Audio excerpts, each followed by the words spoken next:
Welcome in health سیزیو endocrine system, جو کہ 3 الفاظ کا مرکب ہے۔ اینڈو کہا جاتا ہے اندرونی اطراف میں، کرائن کہتے ہیں کسی بھی چیز کا خارج ہونا، اور سسٹم کہا جاتا ہے نظام کو۔ اینڈوکرائن سسٹم ایسے نظام کو کہا جاتا ہے جو کہ گلینڈز اور ہارمونز کے متعلقہ ہے۔ انسانی جسم کی تمام کارکردگی 2 بڑے نظام کی مدد سے کنٹرول اور ریگولر ہوتی ہے۔ اس میں پہلے نمبر پر ہے نروس سسٹم، یعنی کہ اعصابی نظام۔ اس نظام کے بارے میں پہلے ہی ہم بڑی ڈیٹیل کے ساتھ پڑھ چکے ہیں۔ اگر کسی طالب علم نے ابھی تک اعصابی نظام والا یونٹ نہیں دیکھا تو اس کو لازمی سے دیکھ لیں، تاکہ آپ کو یہ بات سمجھ آ جائے کہ اینڈوکرائن سسٹم اور اعصابی نظام، جس کو نروس سسٹم کہا جاتا ہے، ان دونوں کا آپس میں کیا تعلق ہے۔ اس کے ساتھ ساتھ دوسرے نمبر پر ہے اینڈوکرائن سسٹم۔ پیغام رسانی میں اعصابی نظام کا انحصار الیکٹرو کیمیکل سگنلز پر ہوتا ہے۔ یہ سگنل مختلف اعصاب کے راستے گزرتے ہیں، جس سے جسمانی کارکردگی عمل میں آتی ہے۔ یعنی کہ اعصابی نظام کا جو انحصار ہے وہ اصل میں پیغام رسانی پر ہے، اور اعصابی نظام میں کون سے خلیے پیغام کو پیدا کرتے ہیں اور پیغام کو لے کر جاتے ہیں، ان کا نام ہے نیورون، جس کو ہم اعصابی نظام والے یونٹ میں بڑی ڈیٹیل کے ساتھ پڑھ چکے ہیں۔ دوسرے نمبر پر ہے یہ وہ بایولوجیکل سائنس ہے جو کہ غدود سے ہارمون کے اخراج اور ہارمون کے جسم کے مختلف اعضاء پر اثرات سے جسمانی کارکردگی کے متعلقہ ہوتی ہے۔ اینڈوکرائن سسٹم کو بغیر نالی والے غدود، یعنی کہ ڈکٹ لیس گلینڈز بھی کہتے ہیں۔ ڈکٹ لیس گلینڈز 3 الفاظ کا مرکب ہے۔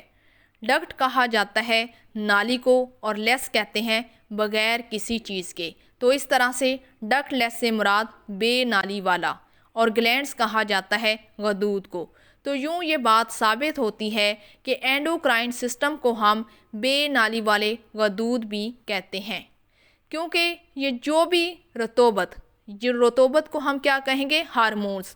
یہ جو بھی ہارمونز وغیرہ پیدا کرتے ہیں، یہ وہ دیگر اعضاء تک کسی خاص نالی کے ذریعے نہیں پہنچتی ہیں، بلکہ خارج ہونے کے بعد براہ راست خون میں شامل ہو جاتی ہیں، اور پھر اس کے بعد خون مختلف مقامات پر پہنچانے کا کام سر انجام دیتا ہے۔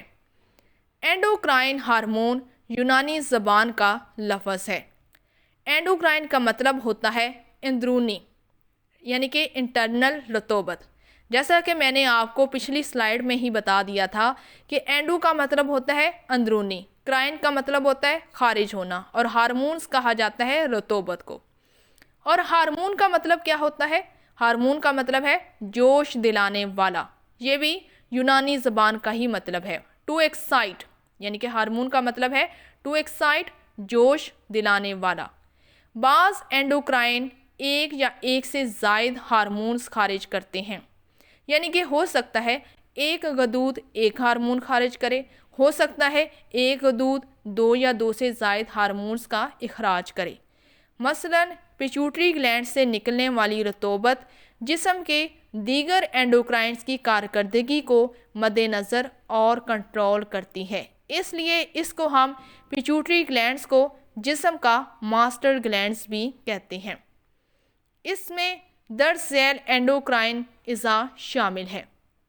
پہلے نمبر پر ہے پائنیل گلینڈز، دوسرے نمبر پر ہائپوتھیلمس گلینڈز، تیسرے نمبر پر پیچوٹری گلینڈز، چوتھے نمبر پر تھائرائیڈ گلینڈز، 5ویں نمبر پر ہے پیرا تھائرائیڈ گلینڈز، اور 6 نمبر پر ہے اووری۔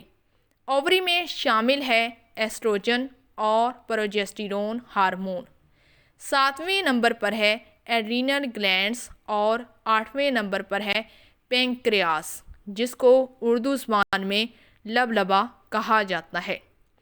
9ویں نمبر پر ہے ٹیسٹیز، اور ٹیسٹیز میں پائے جانے والے ہارمون کو ٹیسٹوسٹیرون کہا جاتا ہے، اور 10ویں نمبر پر ہے تھائمس گلینڈز۔ دوسرے اعضاء اور غدود کی طرح ان کی اندرونی رطوبت کی بہت زیادہ افادیت ہے۔ یہ بھی بے نالی کے غدود ہیں۔ مثلاً پہلے نمبر پر معدہ سے خارج ہونے والا مواد، دوسرے نمبر پر چھوٹی آنت سے خارج ہونے والے ہارمونز، تیسرے نمبر پر دل سے خارج ہونے والے، چوتھے نمبر پر جگر سے خارج ہونے والے، اور آخری نمبر پر ہے گردوں سے خارج ہونے والے ہارمونز وغیرہ۔ پیچوٹری گلینڈز، یہ غدود دماغ کے نیچے ہڈی جس کا نام سفینائڈ بون ہے اس کے نشیب میں موجود ہوتا ہے۔ پیچوٹری گلینڈز کے دو لوتھڑے ہوتے ہیں جس کو ہم لوبس کہتے ہیں، یعنی کہ پیچوٹری گلینڈز دو تھیلیوں میں موجود ہوتا ہے۔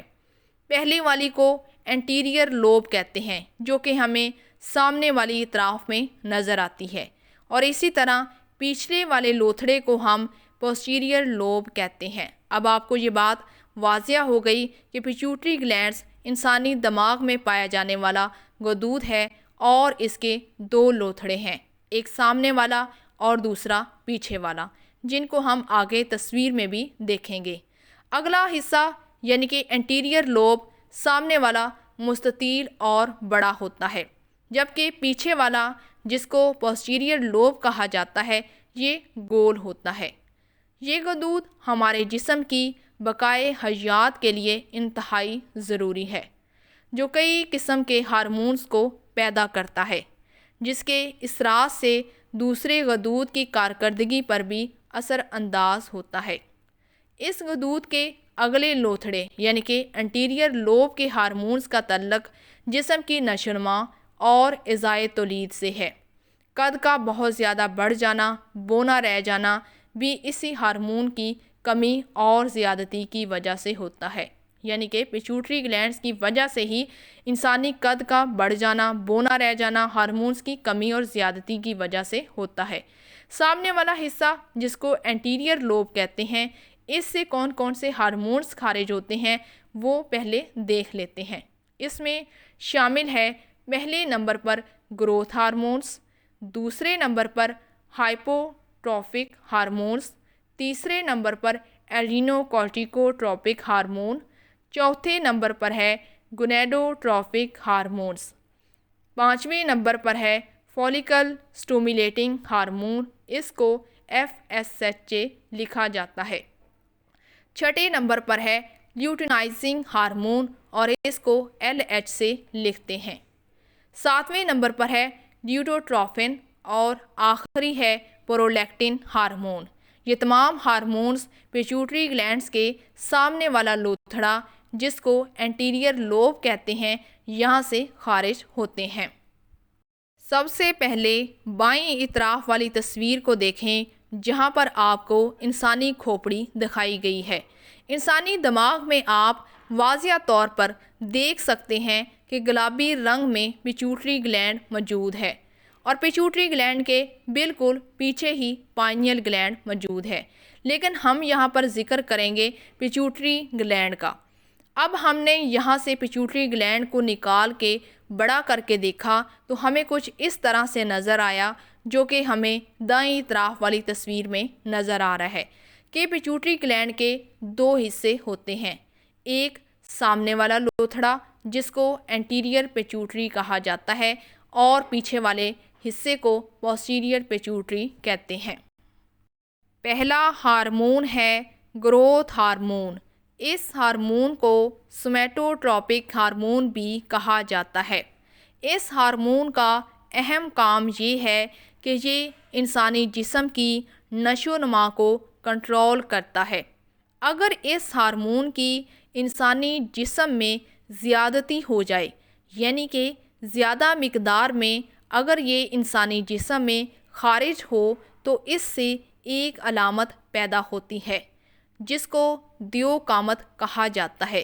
انگلش زبان میں دیو قامت کو گگنائٹزم کہا جاتا ہے۔ یہ ایسی علامت ہوتی ہے جس میں ہڈیوں کا بڑھ جانا، قد کا بہت زیادہ لمبا ہو جانا، اس کو ہم دیو قامت کہتے ہیں۔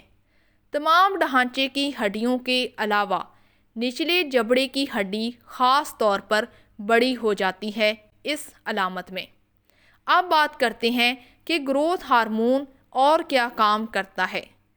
گروتھ ہارمون پروٹینز کو بنانے کا کام بھی کرتا ہے۔ گروتھ ہارمون براہ راست ہڈیوں اور کارٹیلیجز پر اثر انداز نہیں ہوتا۔ یہ ہارمون رات کو 2 گھنٹے کے لیے خارج ہوتا ہے۔ اس کے بعد دوسرے نمبر پر ہے تھائروٹروفک ہارمون۔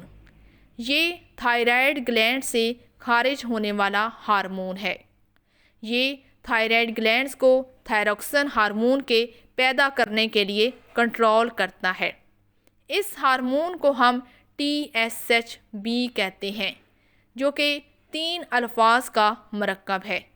T کہا جاتا ہے تھائرو یعنی کہ تھائرائیڈ کو، اور S کہتے ہیں اسٹیمولیٹنگ کو، اور H کہا جاتا ہے ہارمون کو۔ تو اس طرح سے TSH سے مراد تھائرائیڈ اسٹیمولیٹنگ ہارمون ہے۔ تیسرے نمبر پر ہے ایڈرینو کورٹیکوٹروفک ہارمون۔ اس ہارمون کو ہم ACTH سے لکھتے ہیں، یعنی کہ یہ 4 الفاظ کا مرکب ہے۔ A کہا جاتا ہے ایڈرینو کو، C کہتے ہیں کورٹیکو کو، T کہا جاتا ہے ٹروفک کو، اور H کہا جاتا ہے ہارمون کو۔ یہ ہارمون ACTH ایڈرینل گلینڈز کے کارٹیکس حصے سے کورٹیسول اور الڈوسٹیرون کو پیداوار کو کنٹرول کرتا ہے۔ تھوڑا سا میں آپ کو یہ بتا دوں کہ ایڈرینوکورٹیکوٹروفک ہارمون انسانی جسم میں کہاں پر پایا جاتا ہے؟ یہ گردوں کے اوپر جو ٹوپی لگی ہوتی ہے وہاں سے یہ خارج ہوتا ہے۔ اس کے بعد چوتھے نمبر پر ہے گونیڈوٹروفک ہارمون۔ حاملہ عورتوں میں اووری کے اندر کارپس لیوٹم کو تشکیل دیتا ہے۔ اب یہ کارپس لیوٹم کیا ہے؟ اووری کو بنانے والے خلیے کو ہم کارپس لیوٹم کہتے ہیں، یعنی کہ اووری جن خلیوں سے مل کر بنتی ہے ان خلیوں کو بنانے والے سیلز کو ہم کارپس لیوٹم کہتے ہیں، اور گونیڈوٹروفک ہارمون ان خلیوں کو بنانے میں بہت زیادہ مددگار ہوتا ہے، اور مردوں میں یہ سکروٹم میں فوطوں کے اترنے کا باعث بنتا ہے۔ فولیکل سٹیمولیٹنگ ہارمون، جیسا کہ نام سے ہی ظاہر ہے کہ یہ ایک ایسا ہارمون ہے جو کہ فولیکلز کو متحرک کرتا ہے۔ اس ہارمون کو 3 ورڈ سے لکھا جاتا ہے، FSH سے۔ یہ ہارمون عورت کی بیضادانی یعنی کہ اووری میں موجود گرافین فولیکلز کی پیداوار کو تحریک دیتا ہے۔ اب یہ فولیکلز کیا ہوتی ہیں؟ ان کا ذکر ہم ریپروڈکٹیو یونٹ یعنی کہ تولیدی نظام والے یونٹ میں بڑی ڈیٹیل کے ساتھ کر چکے ہیں۔ اگر کسی طالب علم نے ابھی تک نظام تولید والے یونٹ کو نہیں دیکھا تو اس کو لازمی سے دیکھیں، اور اس کے ساتھ ساتھ اعصابی نظام والے یونٹ کو بھی دیکھیں تاکہ آپ کو سمجھ آ جائے کہ اینڈوکرائنالوجی کا ان دونوں نظاموں کے ساتھ کیا تعلق ہے۔ ہم بات کر رہے ہیں فولیکل سٹیمولیٹنگ ہارمون کی۔ فولیکل سٹیمولیٹنگ ہارمون عورتوں کے ساتھ ساتھ مردوں میں موجود خصیوں میں یعنی کہ ان کے اندر پائے جانے والے سپرمیٹوزویا کی پیداوار کو بڑھانے کے لیے بھی تحریک دیتا ہے۔ اس کے بعد ذکر کرتے ہیں اگلے ہارمون کا، جس کا نام ہے لیوٹینائزنگ ہارمون۔ اس ہارمون کو انٹرسٹیشیل سیل سٹیمولیٹنگ ہارمون بھی کہا جاتا ہے، اور اس کو ہم LH سے لکھتے ہیں، جو کہ 2 الفاظ کا مرکب ہے۔ L سے مراد لیوٹینائزنگ اور H سے مراد ہارمون ہے۔ یہ ہارمون عورت کی اووری سے خارج ہونے والے 2 ہارمون جن کے نام ایسٹروجن اور پروجسٹیرون ہے ان کے اخراج کو کنٹرول کرتا ہے، اور مردوں میں ٹیسٹیز میں موجود ٹیسٹوسٹیرون ہارمون کے اخراج کو کنٹرول کرتا ہے۔ یعنی کہ لیوٹینائزنگ ایسا ہارمون ہے جو کہ تولیدی نظام سے خارج ہونے والے ہارمونز کو کنٹرول کرتا ہے۔ اس کے بعد اگلا ہمارے پاس ہارمون ہے لیوکوٹروفن ہارمون۔ اس ہارمون کو پرولیکٹن ہارمون بھی کہا جاتا ہے۔ یہ ہارمون دودھ کے اخراج کی مقدار کو کنٹرول کرتا ہے کہ کتنی مقدار میں دودھ کو خارج کرنا ہے اور کتنا نہیں، اور یہ حمل کے دوران کارپس لیوٹیم کو برقرار اور قائم رکھتا ہے۔ اب یہ کارپس لیوٹیم سے کیا مراد ہے؟ اووری کے بنانے کے لیے جو سیلز موجود ہوتے ہیں، یعنی کہ اووری کو بنانے کے لیے جو سیلز ہوتے ہیں ان کو ہم کارپس لیوٹیم کہتے ہیں، اور یہ اس طرح لیوکوٹروپن ہارمون حمل کے دوران ان خلیوں کو برقرار اور قائم رکھنے میں مدد دیتا ہے۔ پیچوٹری گلینڈ کا پچھلا حصہ پوسٹیریئر لوب کہلاتا ہے۔ اس سے دو قسم کے ہارمون خارج ہوتے ہیں۔ پہلے نمبر پر ہے اینٹی ڈائیوریٹک ہارمون، اور اس ہارمون کو ADH سے لکھا جاتا ہے۔ اسے ہم ویسوپریسن بھی کہتے ہیں۔ دوسرے نمبر پر ہے آکسیٹوسک ہارمون۔ اس ہارمون کو آکسیٹوسن بھی کہتے ہیں۔ اینٹی ڈائیوریٹک ہارمون یعنی کہ ADH گردوں کے ذریعے پانی کے اخراج کے توازن کو قائم رکھتا ہے کہ انسانی جسم سے گردوں کے ذریعے سارا پانی خارج نہ ہو جائے، بلکہ کچھ پانی انسانی جسم میں جذب بھی ہو جائے۔ تو یہ ہارمون وہاں پر پانی کے اخراج کو، اس کے توازن کو قائم رکھتا ہے۔ اور آکسیٹوسن ہارمون پیدائش کے وقت بچے دانی پر اثر انداز ہو کر سکڑاؤ کو بڑھاتا ہے، یعنی کہ وہاں پر موجود خلیوں کو کنٹریکشن کرتا ہے۔ بچے کو دودھ پلانے کے دوران چھاتی میں دودھ پیدا کرنا اسی ہارمون کا اہم کام ہے۔ آکسیٹوسن ہارمون یہ ایک ہارمون ہے جو کہ انسانی دماغ میں موجود پیچوٹری غدود سے حاصل ہوتا ہے۔ آکسیٹوسن کیا کام کرتا ہے؟ آکسیٹوسن ہارمون عورت کی بچے دانی کو سکیڑنے کے عمل میں مدد دیتا ہے۔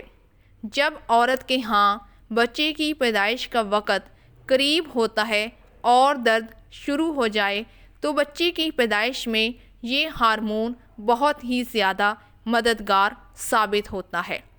آکسیٹوسن ہارمون کے دو اہم فائدے ہیں۔ پہلے نمبر پر انیشیشن آف لیبر کہ بچے کی پیدائش کا وقت شروع ہونا۔ دوسرے نمبر پر ہے control of post partum haemorrhage, یعنی کہ بچے کی پیدائش کے وقت جریان خون کو روکنا، جو کہ آکسیٹوسن ہارمون کا اہم کام ہے۔ اگر انسانی جسم میں آکسیٹوسن ہارمون صحیح مقدار میں خارج نہ ہو یا پھر کم مقدار میں خارج ہو تو اس صورت میں ہم کچھ ادویات کا استعمال کرتے ہیں۔ ان ادویات کو بھی ہم آکسیٹوسن کہتے ہیں۔ اب ہم بات کرتے ہیں کہ اگر ہم کوئی دوائی استعمال کرتے ہیں تو اس کی کتنی مقدار ہمیں دینی چاہیے۔ Dose of the oxytocin hormone, oxytocin دوائی کی مقدار اور خوراک۔ بچے کی پیدائش شروع کرنے کے لیے 2 سے 5 یونٹ 1 لیٹر ڈیکسٹوز واٹر میں ڈال کر آہستہ آہستہ ورید میں دیا جاتا ہے۔ ورید کیا ہے؟ انسانی جسم میں پائی جانے والی خون کی نالیاں 2 طرح کی ہوتی ہیں۔ ایک کو ہم آرٹریز یعنی کہ شریانے کہتے ہیں، دوسری کو ہم وینز یعنی کہ وریدیں کہتے ہیں۔ اور یہ ہارمون جو کہ ڈیکسٹروز واٹر میں ملا کے دیا جاتا ہے، اس کو ہم انسانی جسم میں وینز میں داخل کرتے ہیں تاکہ جب بچے کی پیدائش کے بعد جریان خون کو روکنے کے لیے 2 سے 5 یونٹ زیر جلد گوشت میں ٹیکے کی صورت میں لگائے جاتے ہیں، اور اس کو ہم سنٹوسائنون سنتھیٹک آکسیٹوسن کہتے ہیں۔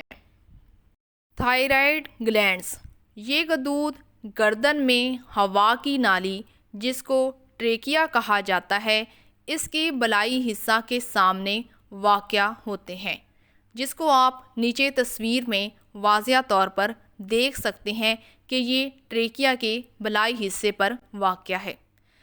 یہ غدود جس کو تھائرائیڈ گلینڈز کہتے ہیں، اس کے 2 لوبز ہوتے ہیں، یعنی کہ یہ ایک ایسا غدود ہے جو کہ 2 لوتھڑوں پر مشتمل ہوتا ہے، جو کہ دائیں اور بائیں اور معمولی سامنے بھی ہوتا ہے۔ اس کو آپ بغور نیچے تصویر میں دیکھ سکتے ہیں کہ یہ ٹریکیا کے اوپر والے حصے یعنی کہ بلائی حصہ میں واقع ہے اور یہ 2 لوبز میں موجود ہے، تھوڑا آپ کو دائیں طرف اور تھوڑا بائیں طرف اور کچھ حصہ سامنے والی اطراف میں تصویر میں نظر آ رہا ہے۔ دائیں اطراف والے حصے کو ہم رائٹ تھائرائیڈ گلینڈز کہیں گے اور بائیں حصے کو ہم لیفٹ تھائرائیڈ گلینڈز کا نام دیں گے۔ اس کو بغور دیکھنے سے ہمیں یہ پتہ چلتا ہے کہ اس کے اندر بے شمار قسم کے کھانے موجود ہیں۔ ان کھانوں کو ہم ویزیکلز کہتے ہیں۔ یہ خلیے رطوبت خارج کرتے ہیں، یعنی کہ یہ چھوٹے چھوٹے جو کھانے ہیں یہ سیلز کہلاتے ہیں اور یہ رطوبتیں خارج کرتے ہیں، جسے کولائڈ آف تھائرائیڈ کہا جاتا ہے، جو کہ آیوڈین کمپاؤنڈز پر مشتمل ہوتا ہے۔ اس کمپاؤنڈ کا متحرک کردار ہارمون کو خارج کرنا ہے جس کا نام ہے تھائروکسن ہارمون۔ تھائرائیڈ گلینڈز ٹشو کی کیمسٹری میٹابولزم سے متعلق ہے۔ یہ خلیات کے اندر آکسیجن کو آکسیڈیشن اور کاربن ڈائی آکسائڈ کے اخراج کے لیے اہم کردار ادا کرتے ہیں۔ اس کے اخراج کی کمی سے درج ذیل بیماریاں بھی پیدا ہو سکتی ہیں۔ اگر انسانی جسم میں تھائرائیڈ گلینڈ سے صحیح مقدار میں تھائرائیڈ ہارمونز خارج نہ ہوں تو اس سے بہت زیادہ بیماریاں بھی پیدا ہو سکتی ہیں۔ اس کی کمی سے کون سی بیماریاں ہوتی ہیں؟ اس میں شامل ہے پہلے نمبر پر پیدائش کے وقت جو بیماری ہوتی ہے اس کو ہم کریٹینزم کہتے ہیں، جو کہ جسمانی اور ذہنی نشو و نما میں رکاوٹ کا آ جانا کہلاتا ہے۔ اگر پیدائش کے وقت تھائرائیڈ گلینڈ سے خارج ہونے والے ہارمونز کی کمی ہو جائے تو اس سے پیدا ہونے والی بیماری کو کریٹینزم کہا جاتا ہے۔ دوسری بیماری کا نام ہے میگزو اڈیما۔ یہ پیدائش کے بعد والی بیماری ہے۔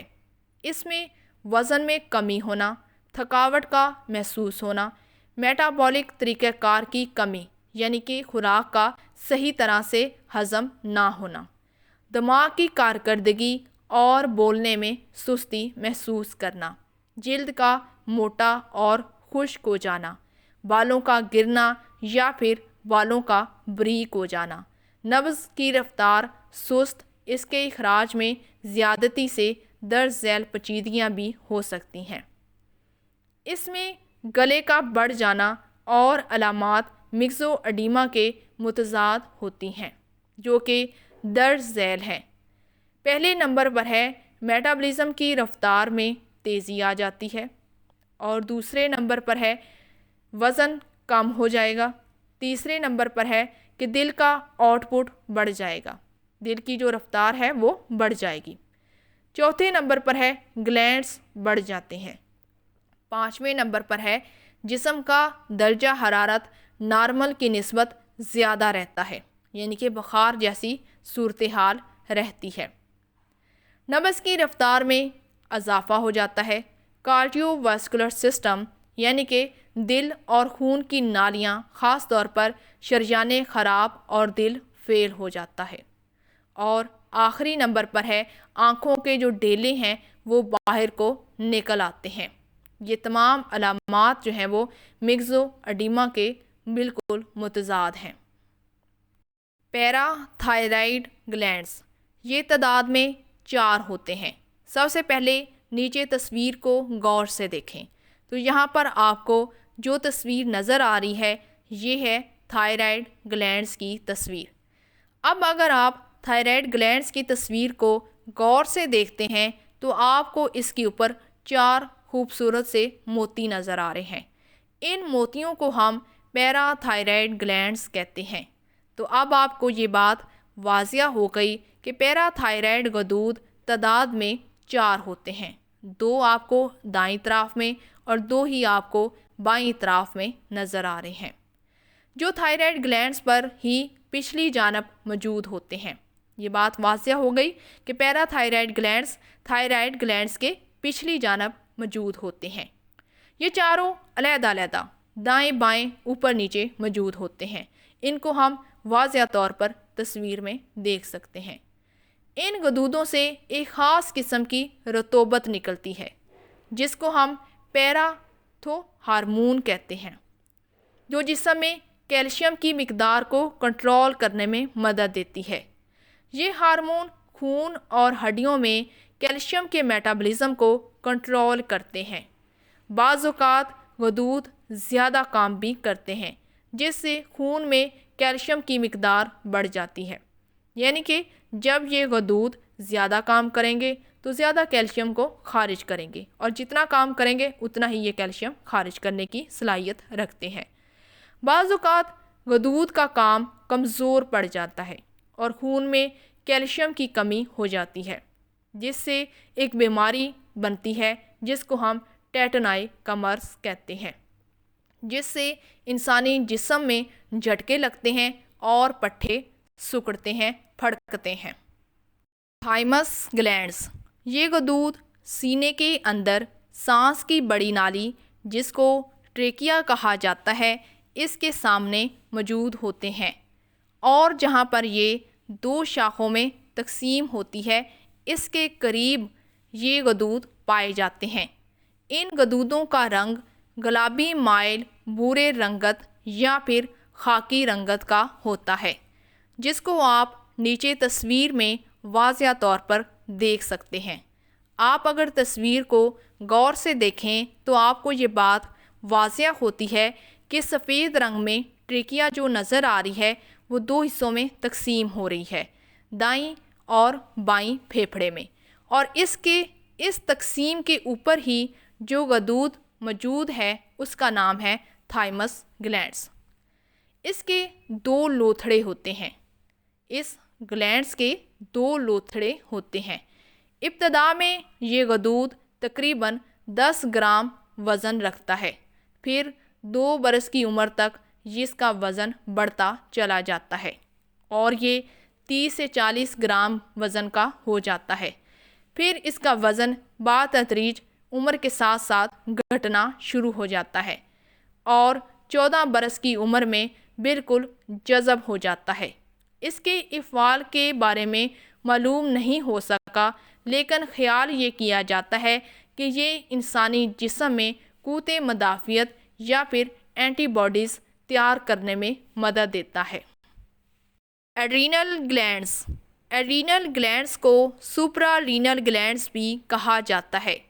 سپرا رینل گلینڈز 3 الفاظ کا مرکب ہے۔ سپرا کا لفظ سپیریئر سے نکالا گیا ہے، یعنی کہ اوپر والا حصہ، اور رینل کہا جاتا ہے گردے کو اور گلینڈز کہتے ہیں غدود کو۔ تو اس طرح سے سپرا رینل گلینڈ سے مراد گردوں کے اوپر والا حصہ ہے۔ ایڈرینل گلینڈز یہ دونوں گردوں کے اوپر ٹوپیوں کے انداز میں موجود ہوتا ہے۔ انسانی جسم میں 2 گردے پائے جاتے ہیں اور یوں دونوں گردوں کے اوپر ٹوپی موجود ہوتی ہے، اور یہ ایڈرینل گلینڈ ہر گردے کے اوپر پایا جاتا ہے۔ ہر گردے کے اوپر یہ ایڈرینل گلینڈز یہ غدود کے 2 حصے ہوتے ہیں۔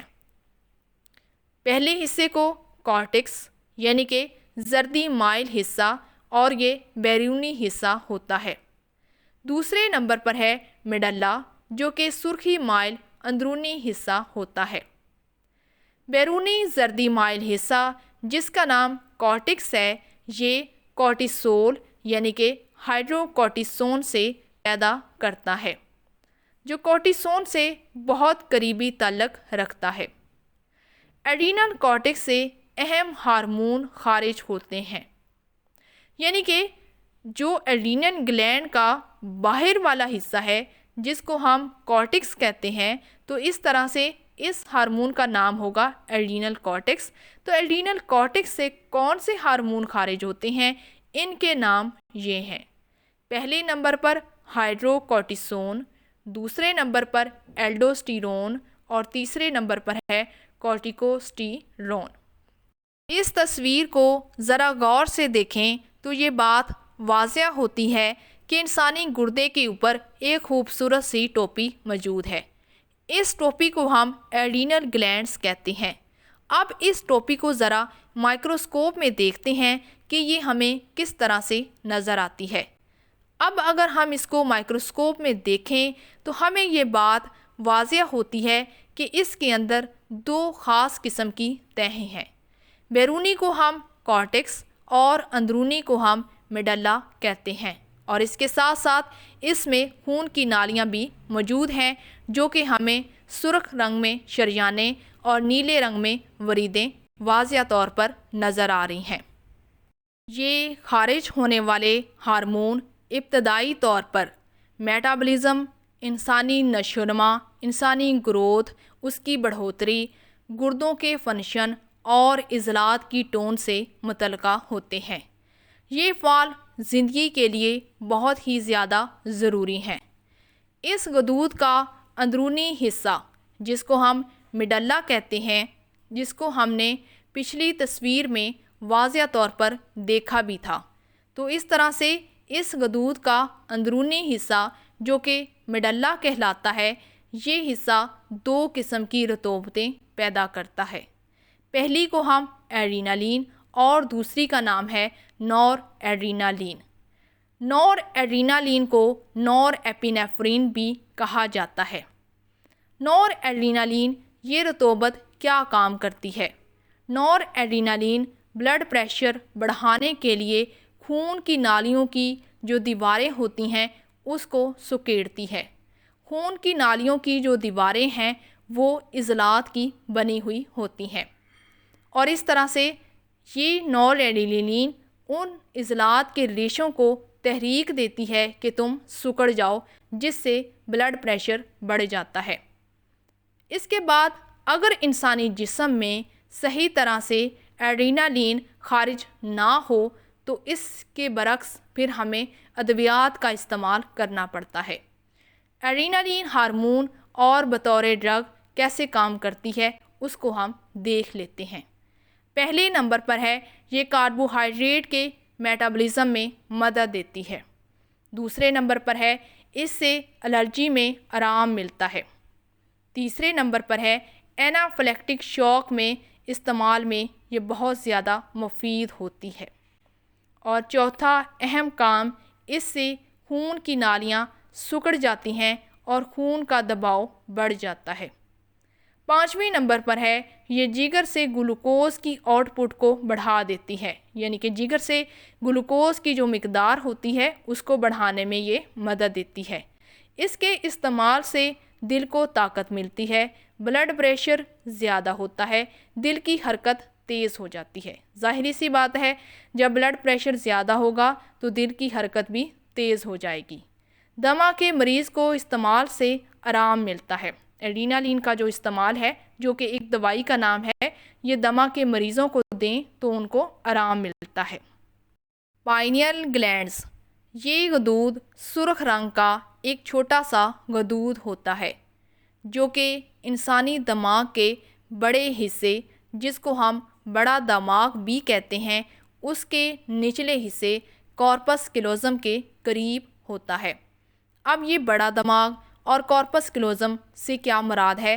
بہت سارے طالب علم کو تو شاید یہ بات معلوم بھی نہ ہو، تو اس کے لیے آپ کو اعصابی نظام والا یونٹ دیکھنا ہوگا جہاں پر ہم نے برین کے تمام حصے بڑی ڈیٹیل کے ساتھ پڑھے تھے۔ تو ایک بار پھر سے اس برین والے ٹاپک کو ریوائز کر لیں اور اس کے تمام حصوں کو دیکھ لیں کہ انسانی دماغ کے کتنے حصے ہوتے ہیں اور کس حصے کا کیا نام ہے، تاکہ آپ کو یہ بات واضح ہو جائے کہ پائنیل گلینڈ انسانی دماغ کے کس حصے کے قریب واقع ہوتا ہے۔ لیکن یہاں پر ہم بات کریں گے صرف غدود کی۔ پائنیل گلینڈ تقریباً 1 سینٹی میٹر تک کا لمبا ہوتا ہے اور اس کی شکل چیل کے جو درخت کے پھل سے مشابہت رکھتی ہے۔ اس غدود کے فعال اور کارکردگی کے بارے میں کوئی خاص سائنس میں معلومات نہیں ہے۔ اب ذکر کرتے ہیں اگلے غدود کا جس کا نام ہے پینکریاس گلینڈ۔ جیسا کہ نام سے ہی ظاہر ہے کہ یہ لب میں پایا جانے والا غدود ہے اور وہیں سے خارج ہونے والے اس کے ہارمونز ہیں۔ پینکریاس گلینڈ اس غدود سے خارج ہونے والی رطوبت یعنی کہ ہارمون کو ہم انسولین کہتے ہیں۔ یہ غدود چھوٹی آنت کے خم میں واقع ہوتا ہے۔ جب تک یہ غدود صحیح کام کرتا ہے تو انسان شوگر جیسی موذی بیماری سے بچا رہتا ہے۔ اس کے علاوہ اس سے ہارمون بھی پیدا ہوتے ہیں جو کہ میٹابولزم میں یعنی کہ نظام انہضام کے عمل میں مددگار ثابت ہوتے ہیں۔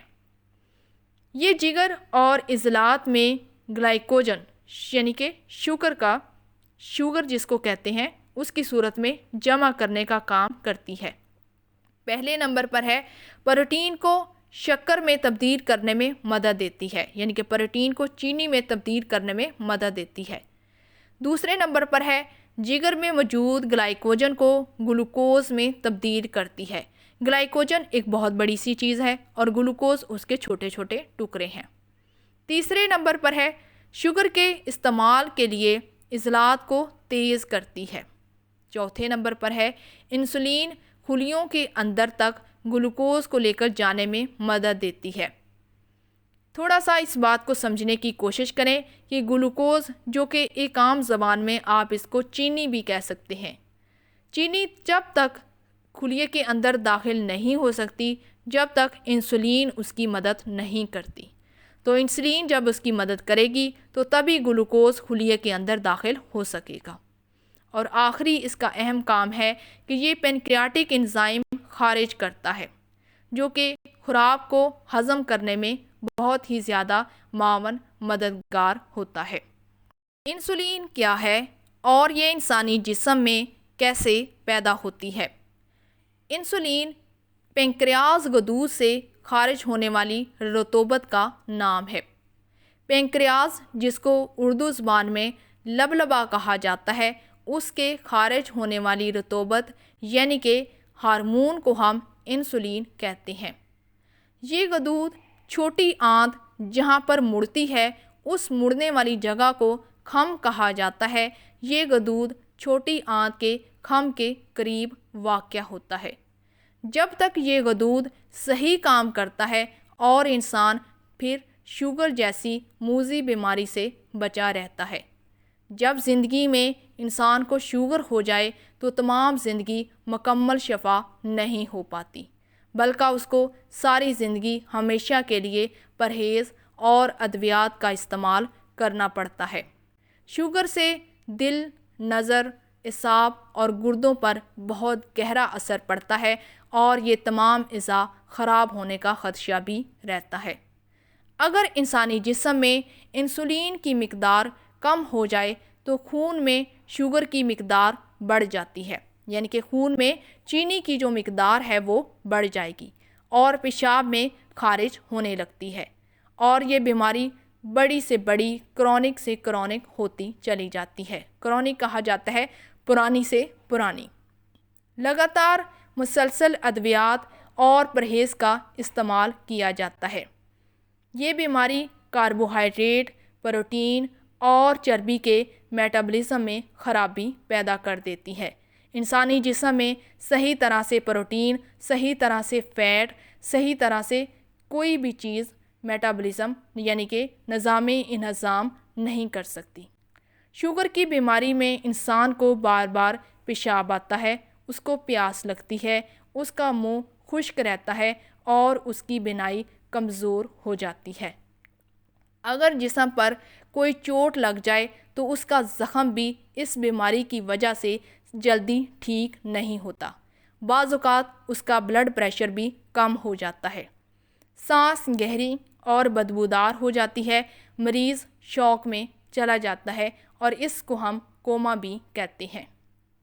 اس کے بعد بات کرتے ہیں ایکشن آف انسولین کہ انسولین کا عمل کیا ہے۔ پہلے نمبر پر ہے increase the entry of glucose into cells, انسانی خلیوں کے اندر گلوکوز کے داخلے کو بڑھا دیتی ہے۔ دوسرا اہم کام increase utilization of glucose, glucose کے استعمال میں اضافہ کرتی ہے۔ تیسرے نمبر پر ہے increase synthesis of glycogen and proteins, protein اور گلائکوجن میں اضافہ کرتی ہے، ان کو بنانے میں مدد دیتی ہے۔ اور آخری ہے decrease destruction of protein, fat and glycogen, glycogen, fat یعنی کہ چربی اور پروٹین کو ختم ہونے سے بچاتی ہے۔